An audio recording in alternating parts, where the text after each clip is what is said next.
Aux États-Unis, l'ex-procureur spécial Robert Mueller va témoigner demain devant les membres de la Chambre des représentants. Un témoignage, vous savez, qui est très attendu, même si en présentant son rapport final, Mueller a déclaré qu'il n'avait pas l'intention d'en dire plus que ce que contient son document, qui comporte, vous le savez, plusieurs zones grises, sur l'intervention de la Russie pendant la campagne présidentielle et sur l'ingérence ou non du président Trump dans le processus judiciaire.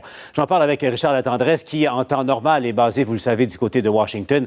Richard, à quoi s'attendre demain? Mais on va s'attendre, Paul, définitivement à ce que les démocrates profitent de l'occasion pour revenir sur le rapport qu'une majorité d'Américains n'a pas lu, une majorité probablement aussi d'élus. Donc, il y a des passages dans ce rapport de 448 pages que le procureur spécial a pris 22 mois à produire, qui sont ces passages-là compromettants pour le président Trump. On devrait s'attendre à ce que... Alors, il y a deux commissions qui vont se pencher sur le rapport, la commission judiciaire puis la commission du renseignement. On va demander à Robert Mueller de lire carrément des éléments de son rapport en disant, mais revenez sur le rapport. Lui-même a dit, mon rapport, c'est mon témoignage, bien, lisez-le nous. Et on s'attend à ce que ça embarrasse ouvertement le président Trump. Mais de manière concrète, Richard, est-ce qu'il y a encore des zones de danger politique pour Trump là-dedans? Bien, ça va encore conforter ceux qui pensent qu'effectivement, le président a fait des efforts, déployé des efforts pour nuire à cette enquête, donc entraver à la justice, ce qui est effectivement, ça fait partie de ces crimes et délits graves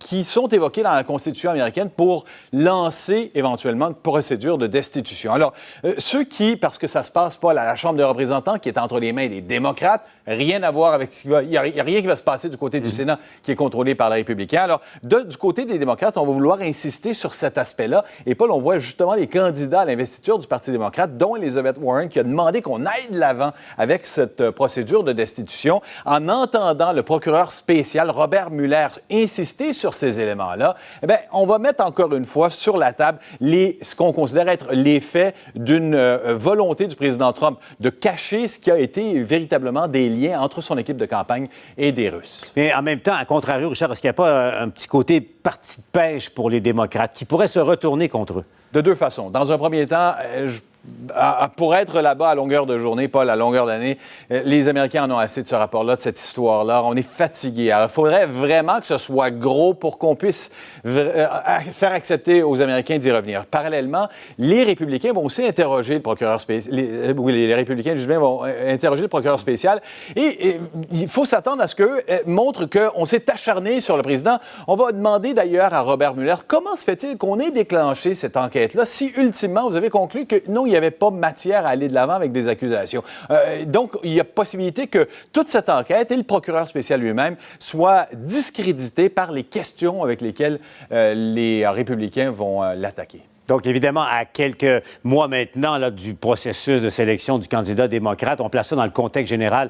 Demain, c'est quand même une journée à marquer au calendrier, Richard. Absolument. Il faut marquer ça au calendrier parce que il va y avoir ce témoignage-là mis de l'avant, non seulement dans les livres d'histoire, non seulement lorsqu'on va revenir sur ce qui s'est passé, mais aussi au cours de la prochaine campagne présidentielle. Cela dit, Donald Trump lui-même prend tout ça à la légère, dit qu'il ne regardera pas ce témoignage-là. Ça va 3 heures durant la matinée, 2 heures en après-midi. Paul, je serais prêt à parier un vieux 2 que non, il va être là à écouter ce que Robert Mueller a raconté. On suit ça, donc ça commence demain matin, on suit ça à LCN et on s'en parle au TVA Nouvelles. Merci, Richard. Au revoir, Paul.